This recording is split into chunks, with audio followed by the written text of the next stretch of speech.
good day. Welcome back to the Institute for Black Male Studies.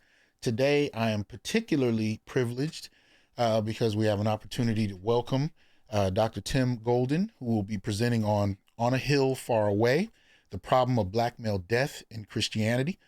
Dr. Golden is his primary research is in philosophy of religion, African American philosophy, critical race theory, and 19th and 20th century philosophy. He holds a JD in law from the Thurgood Marshall School of Law from Texas Southern University, as well as a PhD in philosophy from the University of Memphis. And my brother is born and raised in Philadelphia. So, what I want to do is welcome him to the Institute for Black Male Studies. So, welcome, Dr. Golden. How are you today? I am doing just fine, Dr. Johnson. Thank you so much for having me with you. I'm humbled by the invitation to be here, and I'm looking forward to our discussion today. So, thank you so much for having me. Oh man, I'm privileged, man. I'm looking forward to this. The title alone is ridiculously powerful. So you had me excited the moment I heard about it. So I'm just really grateful to have you here. But let's go ahead and delve in. Tell us about what I usually like to start with when I interview people is a little bit about their upbringing and what brought them to this work on black Mm, men. So we know you're from Philly. Tell us a little bit about a young Tim and what the road was that brought him to this work. Well, thank you again, Dr. Johnson. I'm privileged to be here. So, for me, I grew up in Philadelphia and grew up in very much in a traditional household, the youngest of seven children. And for me, growing up, it was a very masculine household in which I grew up. I had a father and three brothers, which basically meant because I was the youngest that I had four fathers, right? We we all we all played sports. Sports was a big deal in my household growing up. And one of the things I learned very quickly was that as a kid, it was very clear to me that it wasn't always the best thing to talk about how you felt or to share your emotions, right? Mm. It became wise to take one for the team, so to speak. And so growing up as a kid, I knew that I had a certain level of sensitivity, but I also knew that it was something of a taboo to show it, right? And to demonstrate it. And in a sense, what I understood as a kid was that despite the fact that I had emotions, because I was a boy and because I was growing into a man, I was becoming part of a culture that told me that my emotional life didn't really matter that much, right? And so I sort of stuck to that, and I just tried to keep going and kept and did that. Went to law school.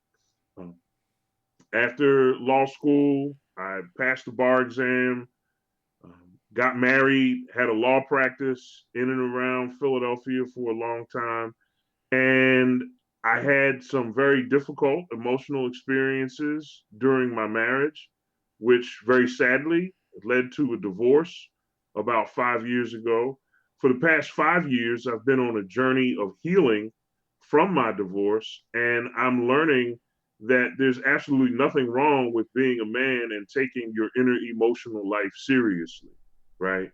I'm learning that in my adulthood. I've learned that for the past several years. And especially as an African American man, I sort of went from the culture that tells men to sort of ignore how they feel into the church, which tells men how they're supposed to feel and how they're supposed to be. So it was kind of like going out of the frying pan into the fire. And because of the experiences I had during my marriage, I I didn't really know how to put them into words. And as you know, Dr. Johnson, when we don't have the vocabulary to describe what's happening to us, we're sort of operating at an epistemic an interpretive deficit, Right. right? Right. There's no way for us to share how we're feeling. And about 4 years ago, I came across Dr. Tommy Curry's book, The Man Not. Mm-hmm. And now, all of a sudden, I had a voice. Right. I had a vocabulary to articulate the way I had been feeling all this time. And it wasn't just because The Man Not is not your average everyday book, right? Right. Right.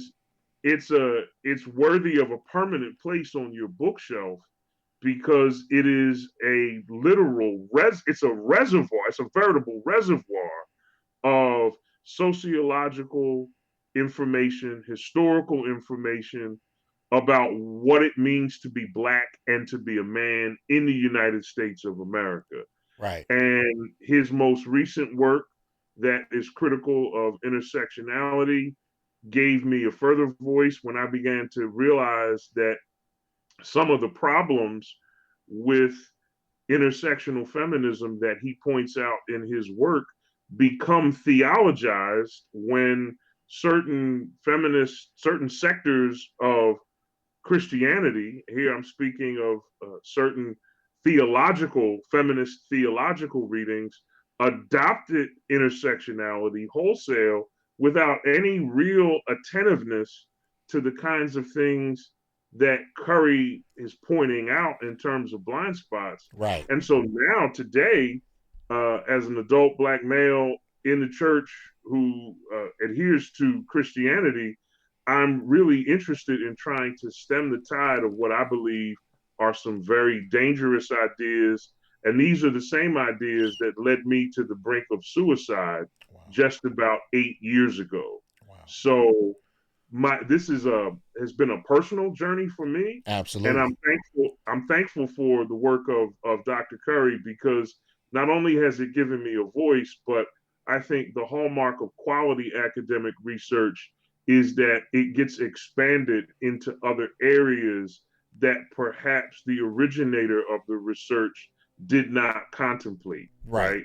Right. I don't think Curry is as interested in Christianity as I am, and yet his analysis and his assessment Yeah. of intersectionality's blind spots is cogent Mm-hmm. and timely Mm-hmm. in the Christian theological context. Sure. So that's how I got here. Okay. Beautifully stated. What? Okay. So this particular piece, walk us into it.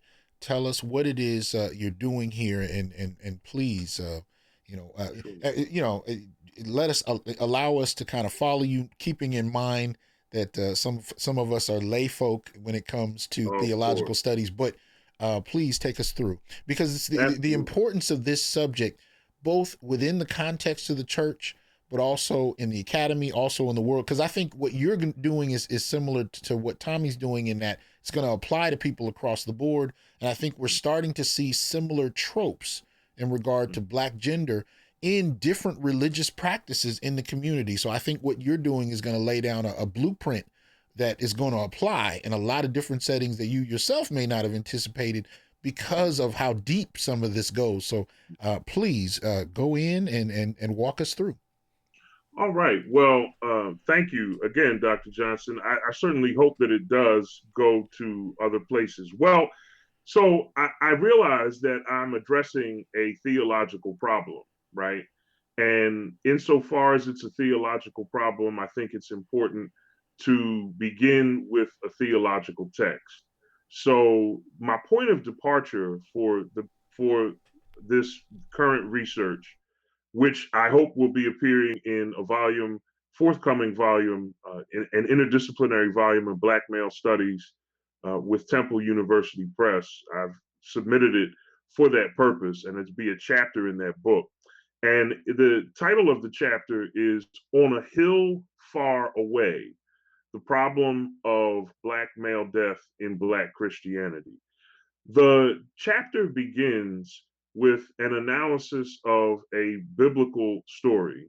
And that biblical story is told to us in the gospel according to John chapter 9, verses 1 through 3.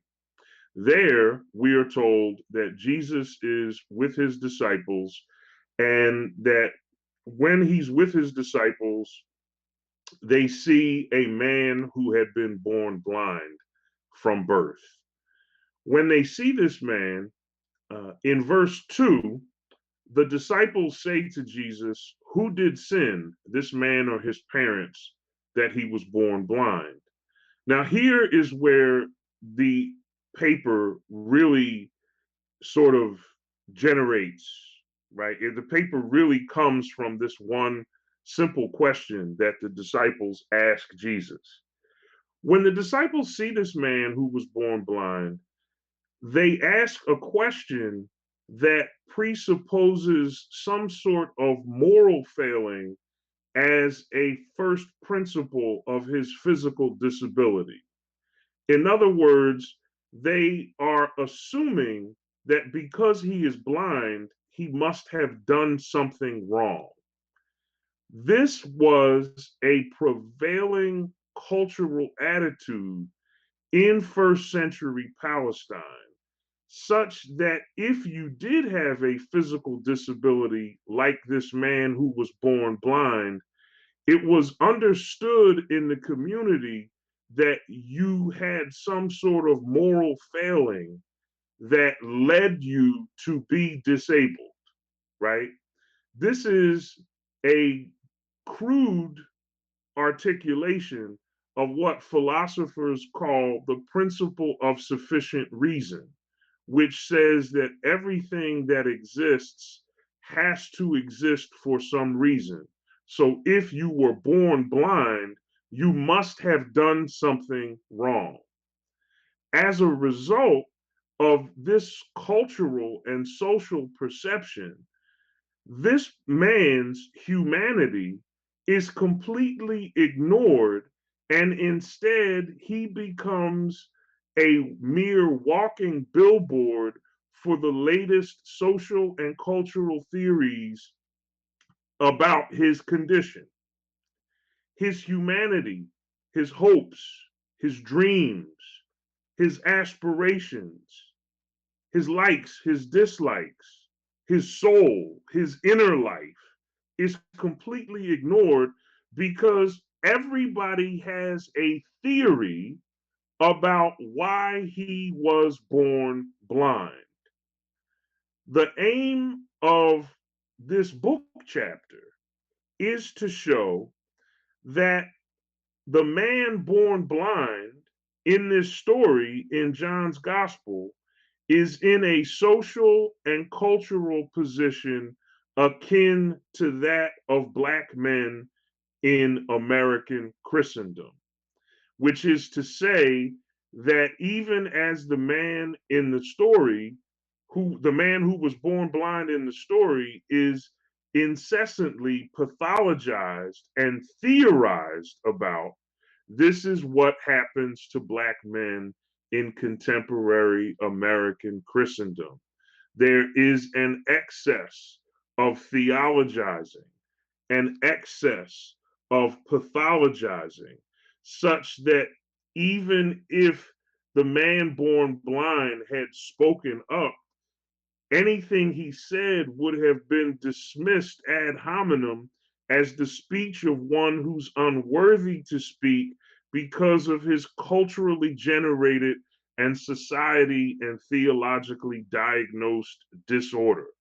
So this man is unable to speak for himself, right? Right. His overall emotional and psychological well being, his manhood, his person, his joys, his pain, all of this languishes deep beneath a carapace of one socially and culturally popular, but empirically unsupported and scientifically specious theoretical account of his being after another.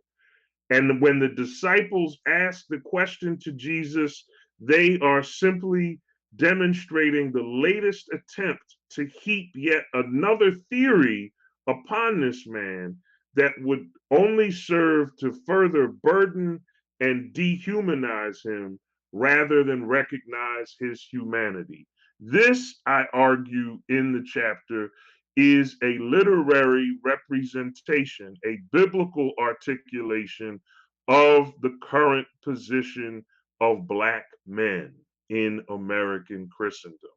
They are subjected to a relentless barrage of fashionable but empirically unsupported and scientifically specious theories that completely occlude any meaningful consideration of their humanity.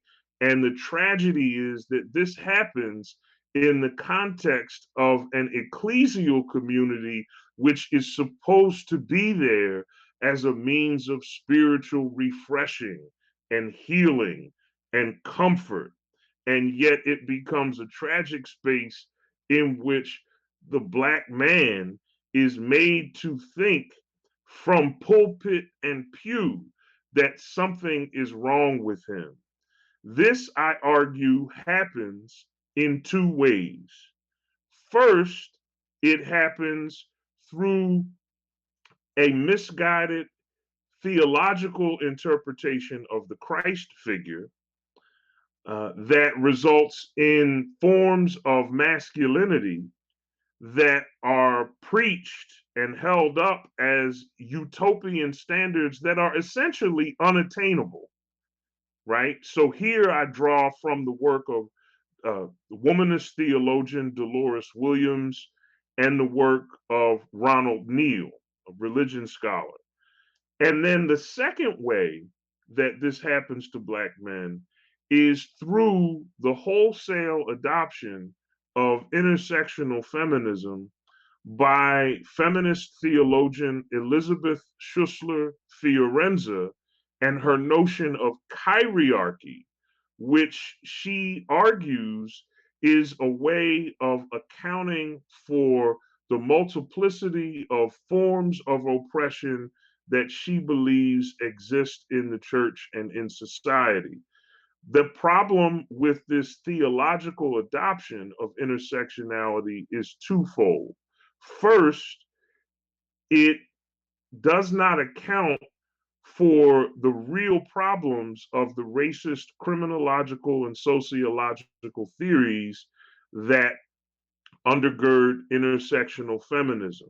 And when I say racist, I mean anti Black, misandrist understandings of Black men that lie at the core of intersectional feminism. So here I draw from Curry's work to take his critique of intersectionality further into Christian theology. And so reading Curry with Fiorenza, I hope to use Black male studies as a corrective to this idea, false idea, that Black men in this chiriarchal scale can have shifting roles such that they can be oppressor and oppressed. That simply does not jibe with any empirical data. It's yet just another theory. So we've heaped theory upon theory upon Black men, and Black men go to church with the expectation, like many people, that again, that it will be a place of spiritual refreshing. But what ends up happening, Dr. Johnson, is that they end up subjecting themselves to a world in which they die twice. Most Black men do die twice.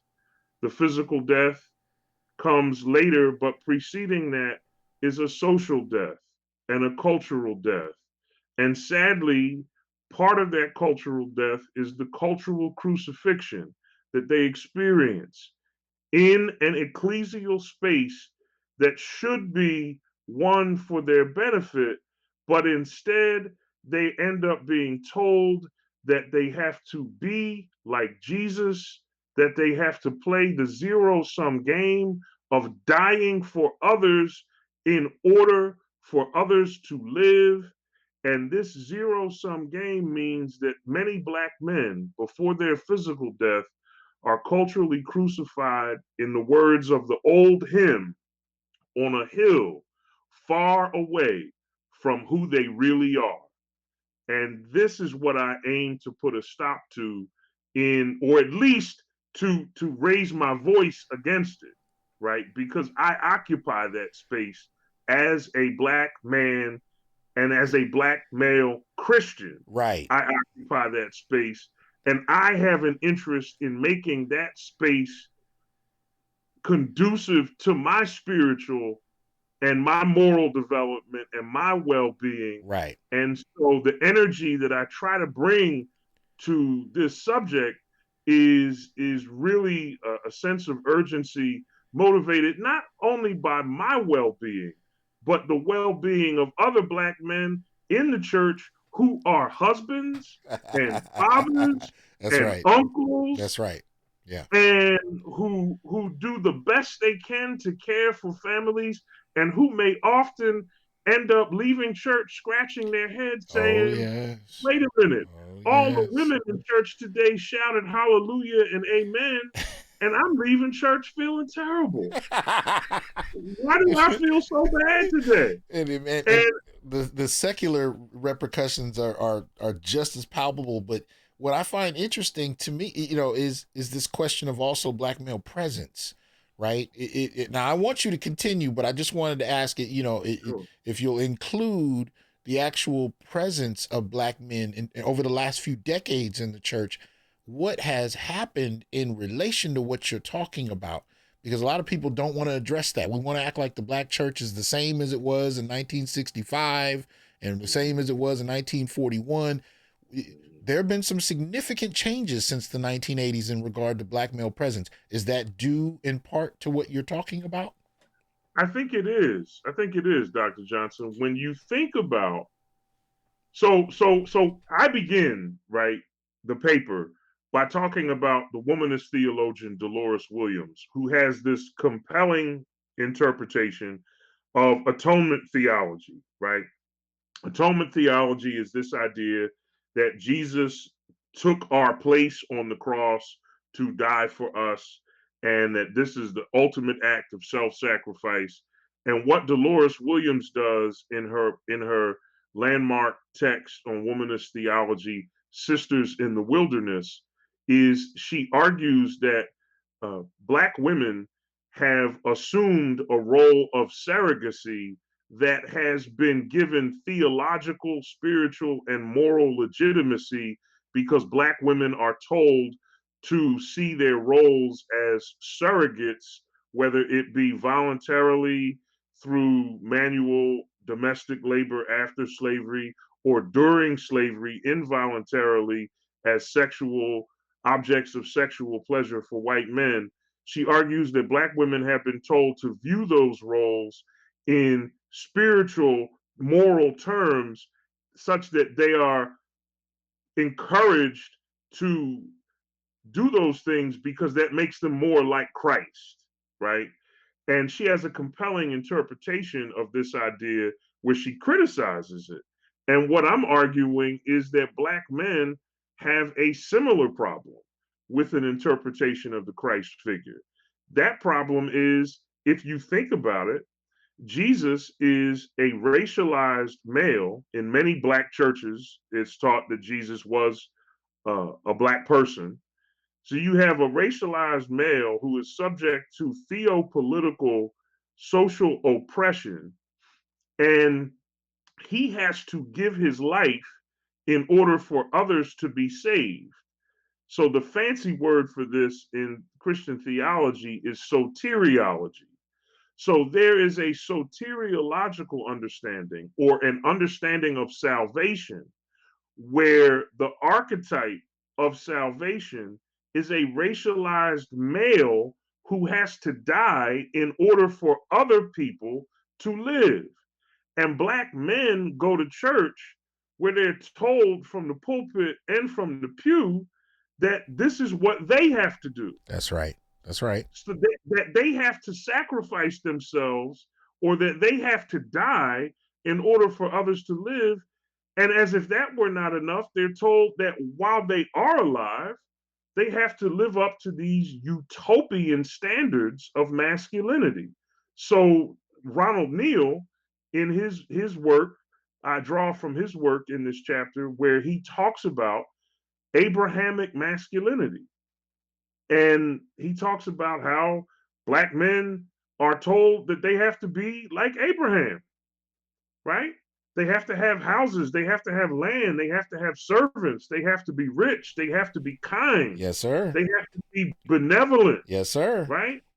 They have to, and when you add the prosperity gospel into this, you now have a feeder from sort of materialist greed that fits into this biblical archetype of Abraham.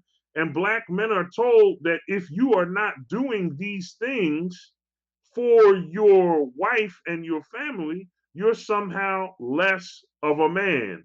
You're less like Jesus. You're not willing to die. This is Ronald Neal's notion of messianic masculinity, that the black man has to give himself to the community, has to die for the community, right?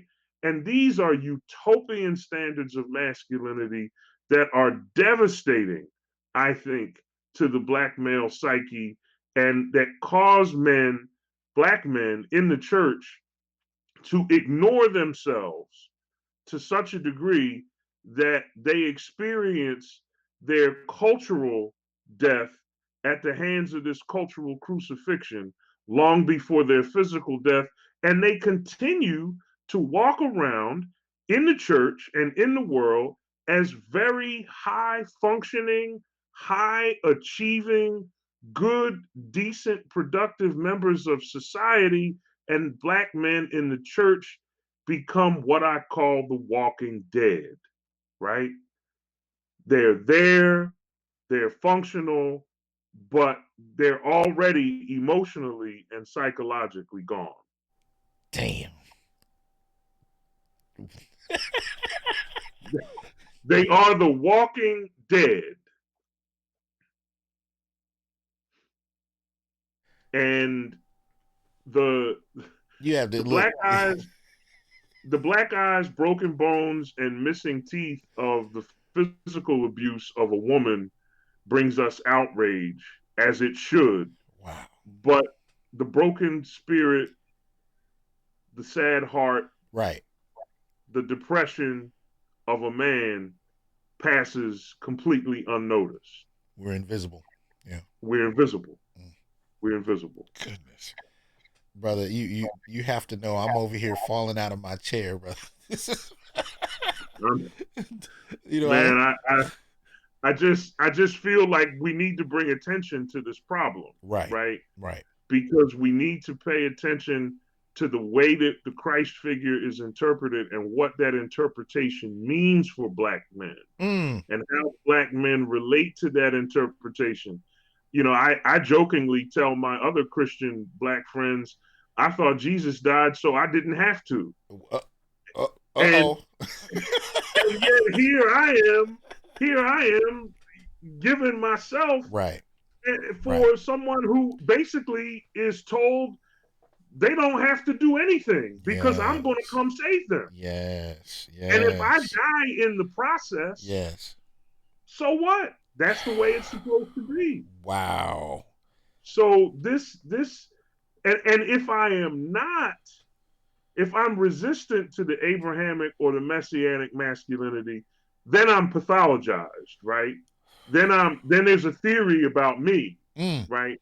When I decided that the emotional abuse of my marriage on me was enough and I filed for divorce, I was not viewed as a hero as a woman might be. Right. I was castigated. Yeah. Right? Yeah. I was ostracized. Yeah. I was told by some people in the church they couldn't be friends with me anymore.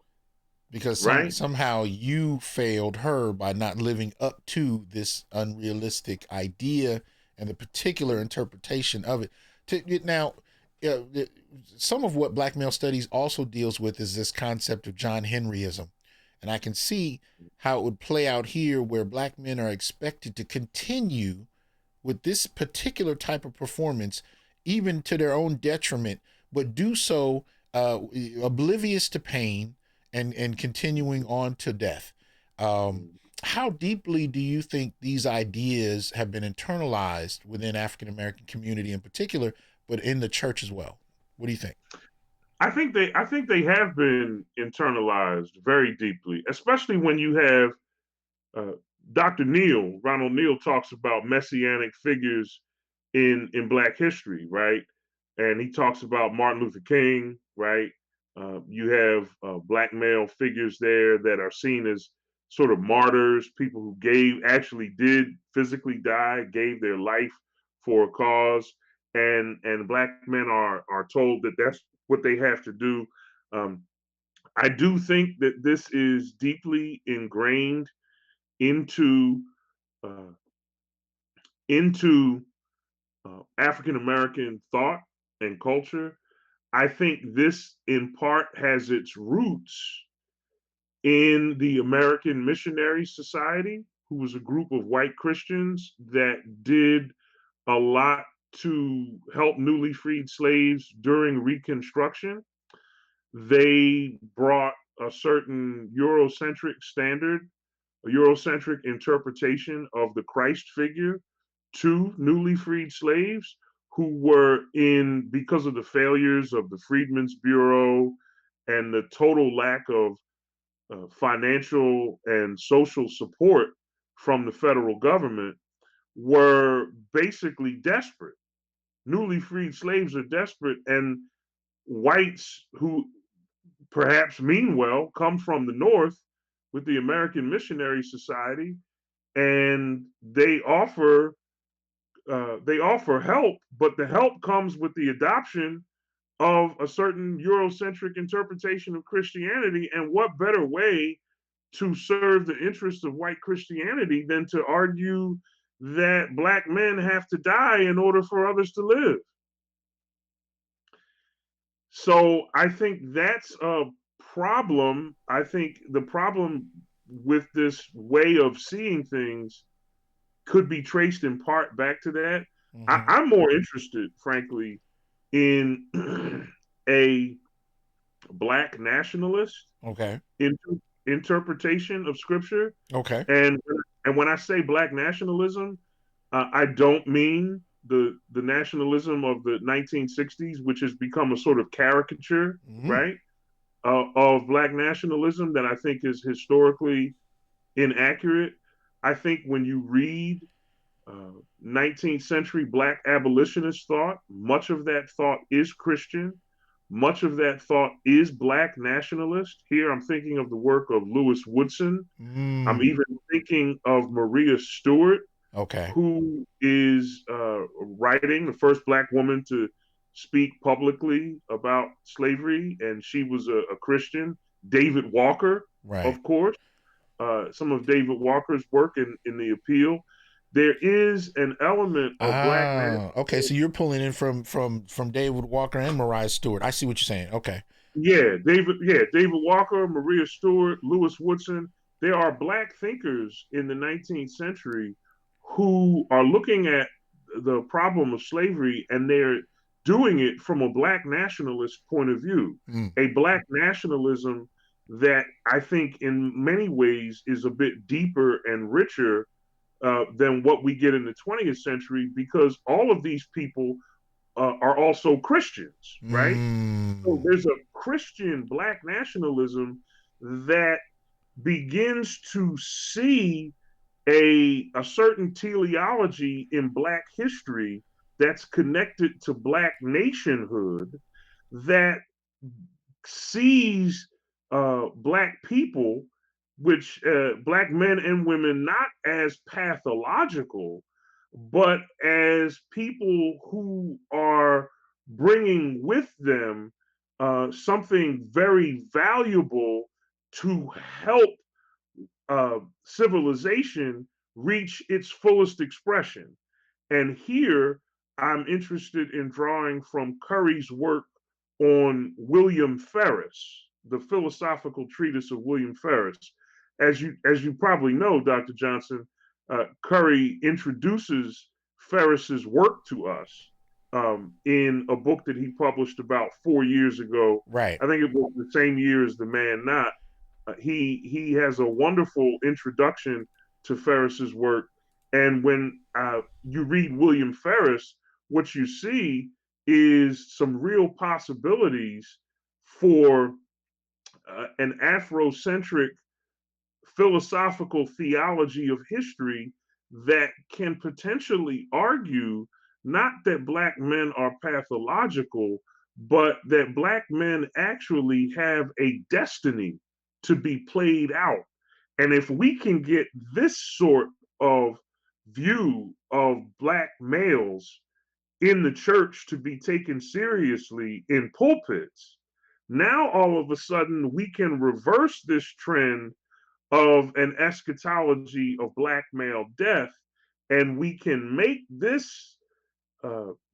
we can turn the church into a space that actually celebrates Black manhood and Black womanhood and Black nationhood from a Christian point of view. I think the intellectual resources are there in 19th century Black abolitionist thought and in the work of the philosophical work of William Ferris on the African abroad to pull this off. That is part of what I'm hoping will be a book length project that I'll be calling Now I See.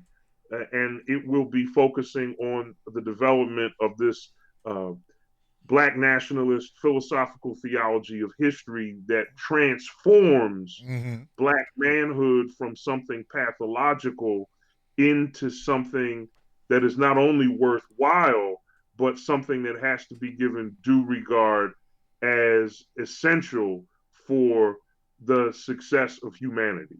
Absolutely. Absolutely. Take us through, if you would, um, on this topic of Black male death.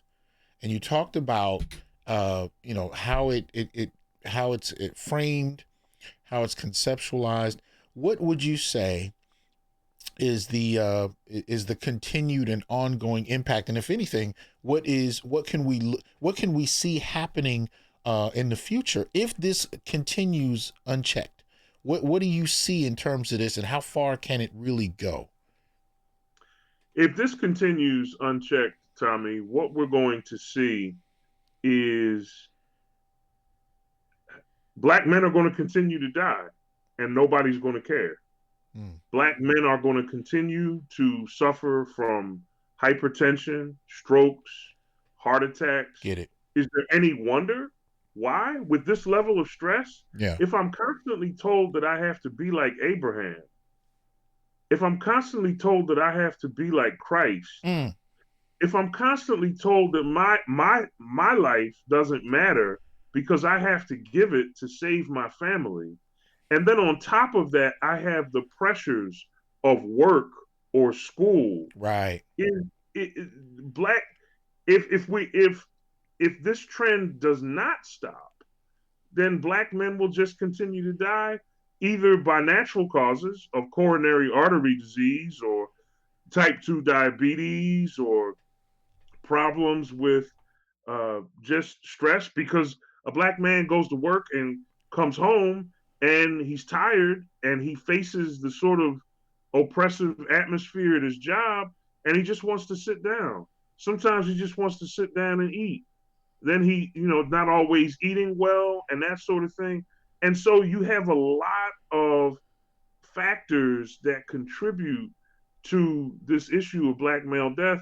And if we don't create spaces in the church where men can be themselves without being judged or without being told that they don't measure up to some utopian standard of masculinity, Uh-oh. it's, it's just going to continue to happen. Right. Right. And that's one of the things that I'm noticing. The expectation of continued self-sacrifice is pretty consistent across the board. But what you're pointing out is the origins of a lot of this in many ways owes itself to the church in regard to, this notion of the Christ, this notion of Abraham, and this expectation of how, of how Black men are supposed to be. in relation to those ideas. Um, Mm-hmm. uh, what I'm trying to understand at this point, especially when you talk about the Abrahamic idea, how does that come about? You know, in that way. I mean, we can understand the Christ idea, self-sacrificing, you know, and messianic in that regard, and continue, and it goes on indefinitely, right? It's, Mm-hmm. but how does the Abrahamic idea come about in that regard? And in the second question, um, when we talk about what's expected of men, how did it get so one-sided? Because I don't often hear what the expectations are of women in this dynamic, especially in a church that's predominated by them. How do those two things come about? Mm-hmm. Well, I think you have a number of things that happen. Let's take the second of these things first. How do we have so many women in the church and seemingly so few men? I think in the last 35 or 40 years, you've had a number of things happen. If you think about it, Dr. Johnson, you go back to the mid 1980s and you go back to Ronald Reagan's crippling criminal justice policies that developed sentencing guidelines and a ton of legislative initiatives that Michelle Alexander points out basically create a system of racial caste, right? Or Mm, continue a system of racial caste. right. You have the crack, cocaine, the powder versus rock problem that goes on for decades before it's even called into question, right?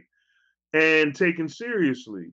And it isn't until 2010 when the United States Supreme Court makes the federal sentencing guidelines discretionary in a case called United States versus Booker, that you start to see a sort of loosening of the vice that has gripped black men and taken a lot of black men who were nonviolent offenders, or who were at least accused of being nonviolent offenders, and sent away to federal prison, many of them entering guilty pleas to just avoid longer prison sentences.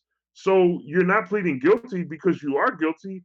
You're pleading guilty because if you go to trial and you lose, Right. Right. you're going to get 30 years. But if you plead guilty, you're going to get 10. Then, Exactly.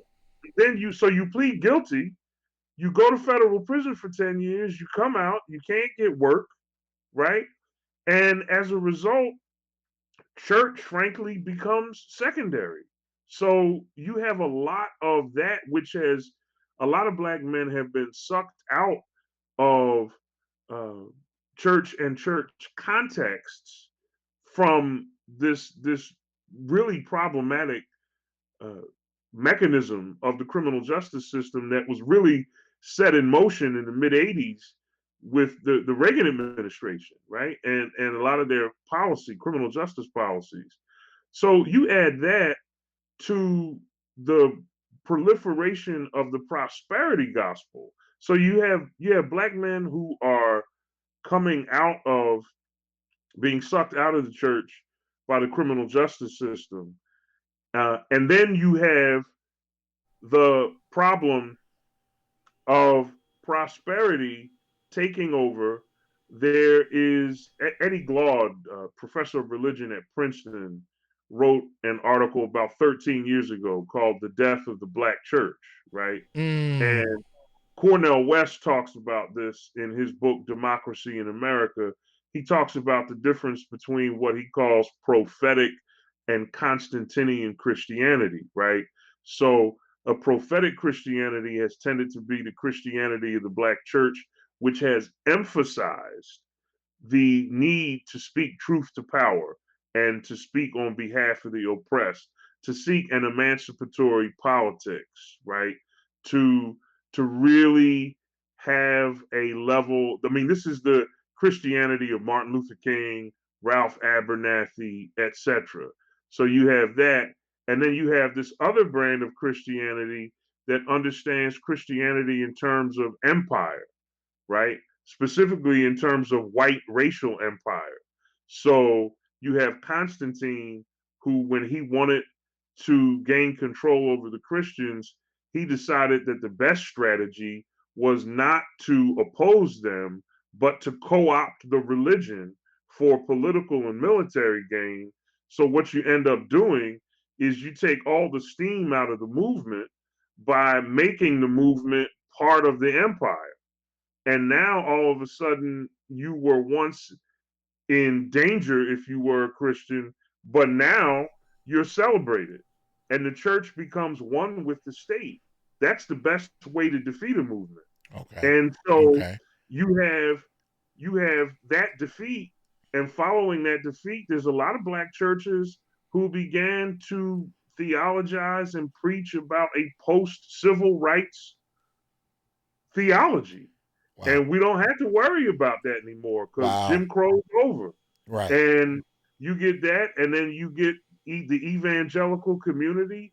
You have a lot of ideas of white fundamentalist Southern Baptists, and they influence people in the black church, and these influences meld together, Right. and all of a sudden, you emerging out of this is this doctrinal emphasis on Mm. prosperity, Right. and you got to have this, Hmm. and you got to have that, and But in comes Abraham. mm, mm.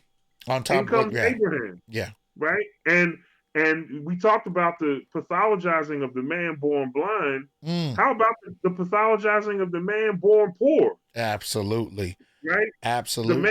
The man who might not have a lot. I mean, it was actually preached from pulpits that if you were a man, I've heard this before. If you were a man, you needed to be going into business, or Mm. you needed to be going into the sciences so you could Right. make more money. Right. If you're a man who's interested in the humanities, you're Hmm. not making a lot of money. Well, You know, we I can't tell you how many women there are, black women there are in the church who will say things like that. sure, Like, sure, he got to have money because I'm not trying to, yeah, live, yeah. And poor. and that's one of the critical differences in the academy, where you'll actually see men sacrifice their interests to go into fields that are lucrative, but not lucrative for the sake of just becoming wealthy, but for the sake of caring for a family they don't even have yet. You'll see men going into business and even some of the other fields, STEM fields, but it may not necessarily be their interest. They may actually like the humanities or the arts, but those Yeah. kinds of sacrifices, going back to what you're talking about, we can see that playing out.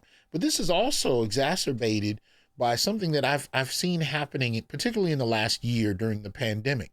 We've seen a number of grants, of various types of scholarships, philanthropic gestures made by both individuals of who have wealth, to corporations that are investing in small businesses in the black community, for example, but not necessarily businesses led by black men.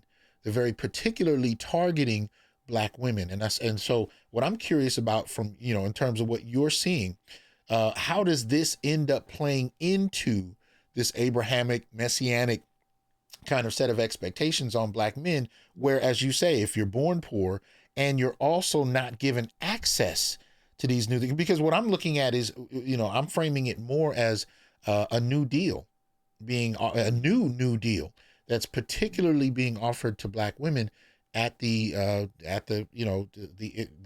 to the negative detriment of black men. But how does this play into these societal issues, structural issues? How do these play into what you're identifying in your work?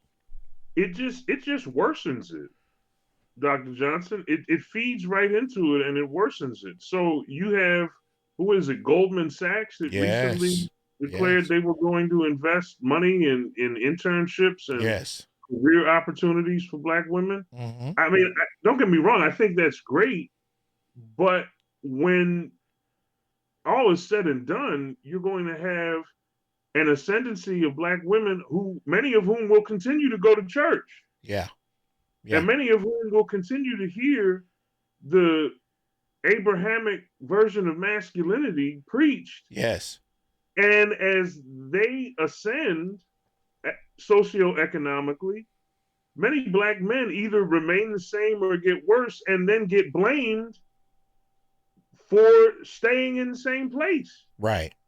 Right. And this is a problem. And, I talked a minute ago, Dr. Johnson, about Constantine and how he co opted Christianity in order to stop the spread of it.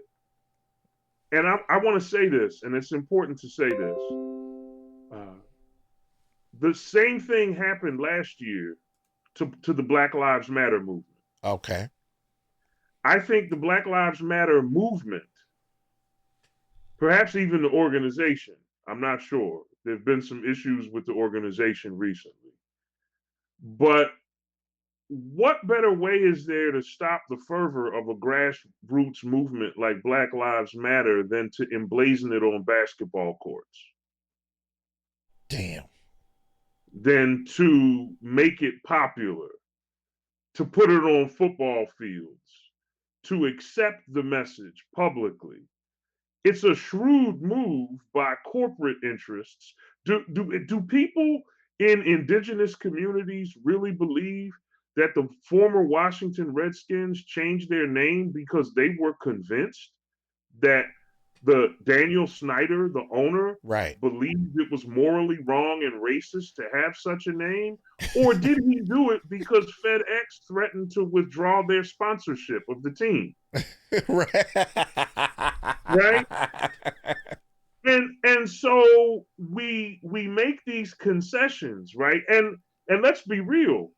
There is room for critique of the Black Lives Matter organization. Sure. Not the concept, not the movement. Right. I'm all for both of those. But as an organization, on one hand, you purport to stand up for the death of Black men, but on the other hand, you don't want Black men to have leadership roles in the organization. Right. And so I'm trying to, it's almost like the organization is trying to be egalitarian to a fault. Right? And they put themselves in a difficult spot because what you hear in the culture and what you hear on TV when Black men die at the hands of the police, right, you typically don't hear about them, but there's such a strong narrative about the suffering of their mothers, yes, and their female relatives. Yes. And it's not to, and it becomes Black male death becomes about Black women. It becomes about the burden his death has on her, while in the academy, the argument is that there's too much attention paid to Black male death, and that is a privilege that Black men enjoy at the expense of everyone else in the community, even though the types of deaths we're talking about, whether it's police homicide or vigilante homicide, overwhelmingly target Black men.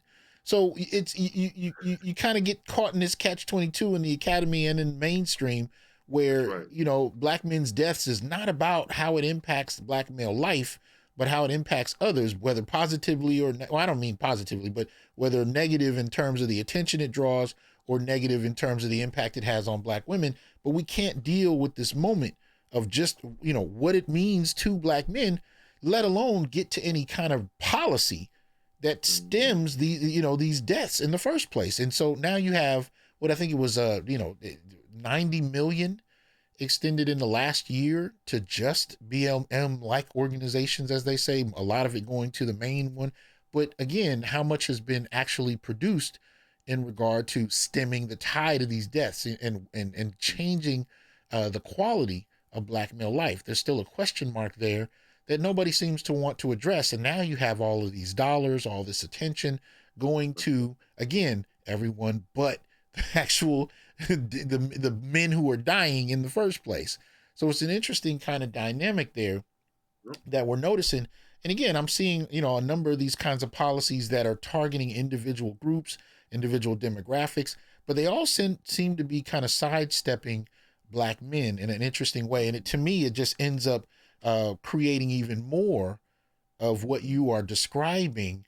But I hadn't heard what you were describing, coming from a theological standpoint. And that's what I appreciate so much about your work, because the philosophical and theological underpinnings of many of the ideas we grapple with do start at that level, and we don't really deal with it until it affects us materially.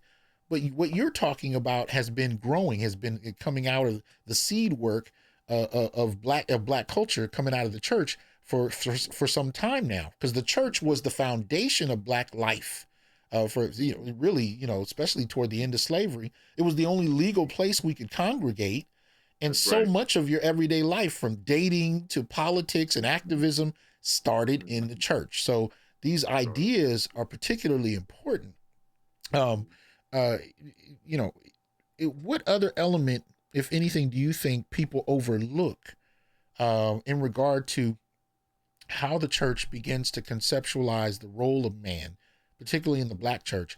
Is there another element you think that people overlook? What other aspect to this discussion do you think we're missing when we really look at the role of black men, the relationships we have, the families we have, the absence, the increasing Mhm. absence of black men in the church? What do you Mhm. think is also missing from how we talk about these Mhm. things?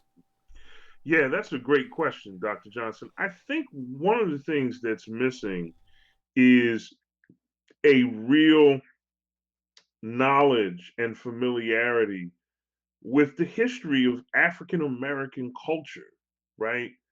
We just we don't understand, and this is why Dr. Curry's work, Tommy Curry's work, becomes so important, because he actually studies 19th century ethnology, right? And when you study 19th century ethnology as he does, one of the things that you see is that black men have historically been very egalitarian in their relationships with black women. They have historically been extremely supportive of black women. And he makes this point in The Man Not, when he talks about how we have assumed that we have uncritically assumed that black men want to mimic white men, but we have not applied any analysis to the extent to which black women have been influenced by white women, right? By feminism, right? So we have this feminist idea that men are fundamentally patriarchal and oppressive, and there's this abstraction in feminism from the historical realities of race within the black community to this idea of man and woman. And when you engage in that project of abstraction like that, you leave out the entire history that Curry talks about when he talks about that historically in the black community, black men were viewed, and the black community existed in such a way that black men were not considered to be oppressive or rapists or criminals in their own community, that they were considered to be fundamental pillars of the community, and that there was an actual functional unit at the core of the black family, right? And I think this piece is what is missing. This is another aspect of this discussion that we don't have. And again, it goes to this idea of, here we are theorizing about black men, just like people theorized about the man born blind, and we're completely ignoring their history and their humanity. I think it's really important to pay much more attention to the history of the black family, the African American family, and the culture and the sociology of that family that develops in the United States. And I think if we did more of that, we would be a lot better off. One of the things I think is interesting that a lot of people don't really know, I don't think, is that whether you're talking about entrepreneurship, whether you're talking about income, black men are actually doing better than most people assume, in spite of the obstacles and barriers that we have. In terms of entrepreneurship, two thirds of black owned businesses are owned by men. Whether you're talking, Mm. if you're talking about income, according to the latest 2020, well, it's actually 2021 Bureau of Labor Statistics data, but it's covering fall of 2000 of 2020.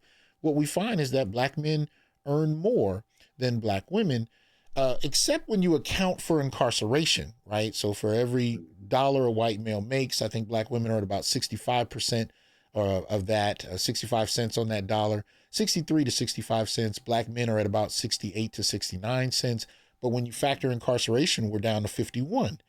Yet, for black men that are working or owning businesses, most people don't seem to know that we are actually doing fairly well, all considering. And then you have a pandemic on top of that. You have black men that were unemployed at astronomical rates, and homelessness rates were through the roof going into the pandemic. So we're still waiting on data for how that all comes about. But black men still are doing better than most would assume. So, would you say for the average black male that this, messianic and Abrahamic push is playing a role in the drive to do well, or do you think black men have other motivations? How do you frame what you see in terms of black males thriving? Black males like yourself thriving despite all the obstacles that we're grappling with, and even in your own personal life, all the things you talked about a little earlier, what you've navigated, what you've gone through that would have broken other people, and here you are doing well in spite of, not because of, right? What do you think the motivations are that keep black men going? So I think that um, there is a tendency to uh, to reduce, especially in the church, right? To reduce one's well-being to whether or not one is functioning in the church. I would argue that in some ways, uh, a lot of the successes that you pointed to come maybe not necessarily from a Abrahamic or a messianic motive, but just from a real desire to to live and to function and to be free, to be well, right? I think a lot of black men are doing better in spite of what they've been through, um, because there's just a resilience and a will to push forward and continue. I think that's the best way to put it. I think as human beings, we get out of touch with our humanity because um, we miss it, right? We don't see it because black men are theorized about so much and pathologized about so much. Right. We don't always uh, we don't always see ourselves as who we really are.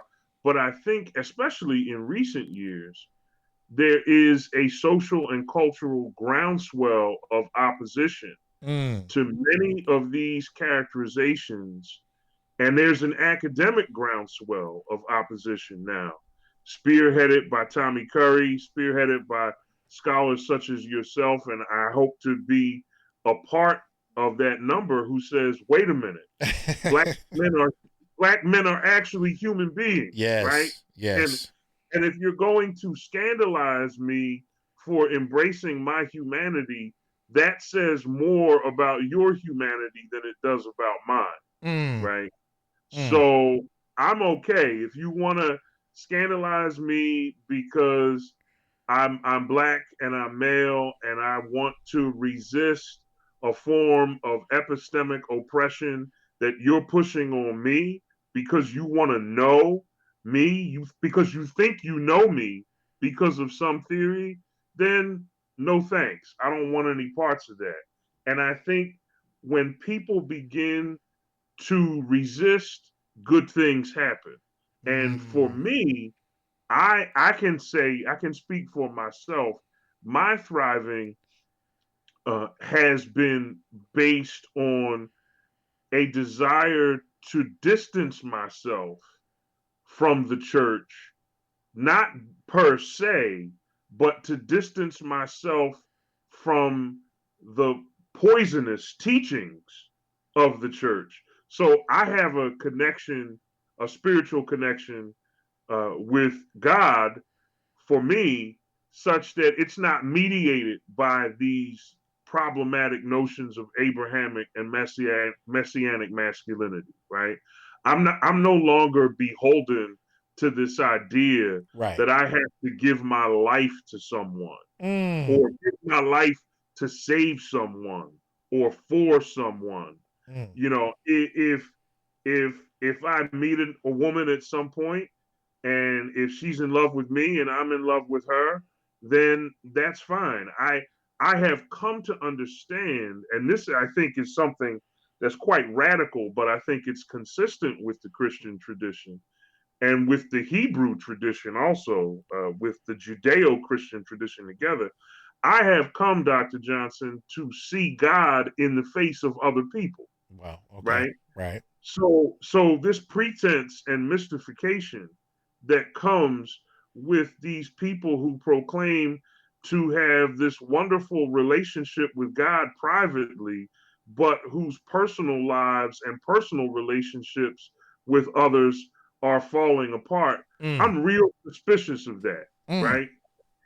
I get real suspicious of that. Right. I have come to see in my journey toward my own healing that your Christianity, if you want to prove to me how close you are to God, I want to see how close you are to others in your life, Okay. right? Okay. And there's some and how well you treat others Yeah. in your life, right? Yeah. There's something for me. There's been something emancipatory and liberating about removing myself from the the labyrinth Mm. of expectations Right. that come from very, very bad theological interpretations of masculinity and of marriage Yes. that Yes. come from the mainstream Christian church. What you just said was so powerful and key, especially when you talk about the expectations, right? The expectations that are imposed on us. And I can't help but go back to what you were saying earlier as far as this cultural crucifixion, this cultural kind of sacrifice that is thrust upon men, often in boyhood, in the church, the early underpinnings of it. And there's no conversation about this. And so I'm going to ask you this last question, and then see if if there's anything else you want to make sure that you throw on the fire for people to walk away with. But how is it that we can have this institution, which once was the hallmark of black of really black America? How is it that we have such an institution that weighs on black men starting in boyhood the way it does, and virtually no conversation about it? How does that happen in such manner? Mm. It happens easily, I think, because we don't take the inner lives of boys and men seriously.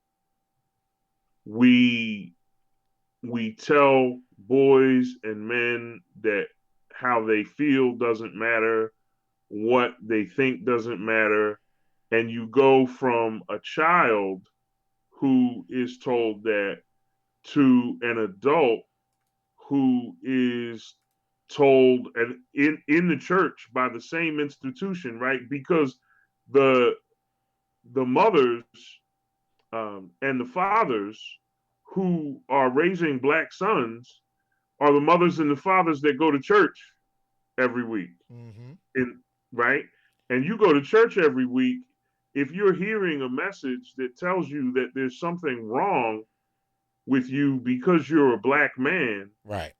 or that there's something wrong with you because you don't measure up to these standards, then that kind of teaching gets transmitted from one Right. generation to the next. And it gets to the point where it almost becomes unconscious. You know, Mm. this is where Stacey Patton's work is so revolutionary, Yeah. right? Yeah. I mean, in the wake of the Freddie Gray tragedy in Baltimore several years ago, everybody lauded the black woman who was seen beating her son, right? And Stacey Patton, during one of the riots, there was a riot or there was some sort of violence, and a black woman saw her son out there, and she went out there and she smacked him around, and she was lauded as a hero, Right. right, for that. Right. And Stacey Patton talks about this phenomenon of corporal punishment on black children, specifically inflicted on black boys by their mothers. And you have this kind of ethic that's reinforced in the church, Right. right? Right. The church is all over that, right? Right. Right. The preachers are all over it. Oh, I love the way she laid hands on him, and people are like, "Amen, Hallelujah," shouting out, Right. and it gets to the point where we end up not only, if you this ties in with the question you asked me earlier, right? You said what's at stake, right? What happens if we don't say anything about these issues? And what ends up happening is it becomes what is wrong becomes right. Mm. That's what's really at stake. Wow. Okay. Okay. That's what's really what's wrong becomes right, Yeah. and that's a real problem. I do have to join you in shouting out Dr. Patton, because one of the other things, she's one of the few scholars that will publicly call out anti-black misandry. Because Yes, when Breonna Taylor died, when Breonna Taylor was killed, there was this upswell in blaming black men on a variety of levels. One of which was that we don't protect, even though we know Taylor's boyfriend actually picked up arms and shot back, but somehow exactly. her death was as much his fault as it was the police who were shooting in her house. And and Exactly. so you had particular academics that were calling that out and saying that black men were somehow responsible. And Dr. Patton was one of the people that stood up to say, wait a minute, this is absolutely ridiculous. And not only did she point to the boyfriend, but she said the city has been rioting for 3 days, because I think part of the argument was that nobody cares, nobody protects black women, and their deaths don't garner any response. And Dr. Patton was like, they've been rioting for 3 days, tearing down the city over this. So I had to join you in shouting her out. Um, Yeah, but yeah. yeah, but any closing thoughts, especially in regard to your paper, which is such revolutionary work, and I do want you to tell people how they can go about finding your work, Mm-hmm. where they can go to get more. Um, Mm-hmm. and then in particular, I also want you to mention where they can find that incredible TED talk you did. But Oh, any yeah. closing thoughts, and then tell people Thank you. where they can find your work. Okay. Well, in closing, I talked a minute ago, Dr. Johnson, about the importance of really understanding the history and sociology of the Black family, which Tommy Curry does a nice job of doing in his book, The Man Not, right? Right. And and here's what I want to say: if you, I'm a member of the Seventh Day Adventist Church, which is a Protestant denomination originating here in the United States as part of the Second Great Religious Awakening in this country. And what I find fascinating and so urgent, what's so part of what makes this issue so urgent for me is that in the Seventh day Adventist Church, there's currently a controversy about whether or not to ordain women as pastors. Almost every African American male pastor supports the ordination of women, right? And when we talk about the history and sociology of African American families and how Black men tend to be egalitarian in their relationships with women, I want to point that out as an example, right? So for people in churches now what ends up happening, right, is you may have Caribbeans and Africans who oppose women's ordination, but they typically do that because they tend to sometimes have a colonized mindset in that white missionaries often bring Christianity to them, and then they become more orthodox than the white people that brought them the religion, right? But if you're talking about African American men, African American black men tend to be very supportive of black women. And I think Curry points that out. And you see the case in point in the Seventh day Adventist Church as it relates to the issue of women's ordination, where most African American pastors are overwhelmingly supportive Right. of women being ordained. And we see that So in Evelyn Simeon's work as well, pointing out that black men tend to be more progressive even than black women, but based on that kind of church influence, which, of course, Curry calls out in The Man Not as well and identifies Simeon in that regard. But exactly, please continue. exactly, exactly. So I would just say in closing, Dr. Johnson, again, thank you for having me. I think we have a lot of black men in the church who have died a long time ago, but who are still functional. And Man. there needs to be a resurrection of the walking dead. Uh, Ooh. in order to do that, we need voices to be raised, voices like yours, platforms like this one, and there needs to be serious philosophical and theological work done in critical race theory because, as Tommy Curry points out, critical race theory in some cases ends up becoming something other than what it was intended to be. Uh, Mm. and when I see this notion of chiriarchy, and I see this theological adaptation of intersectionality, knowing the racist, misandric, anti-black misandric underpinnings of intersectionality, it raises serious questions to me. And my chief concern is that in the church, you can recast almost anything as the word of God. Wow.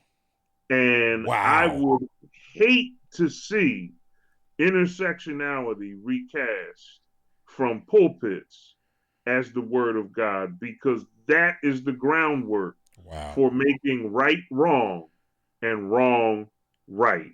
If there's going to be a resurrection of black men in the church, if there's going to be a resurrection of the walking dead, it has to start here and now.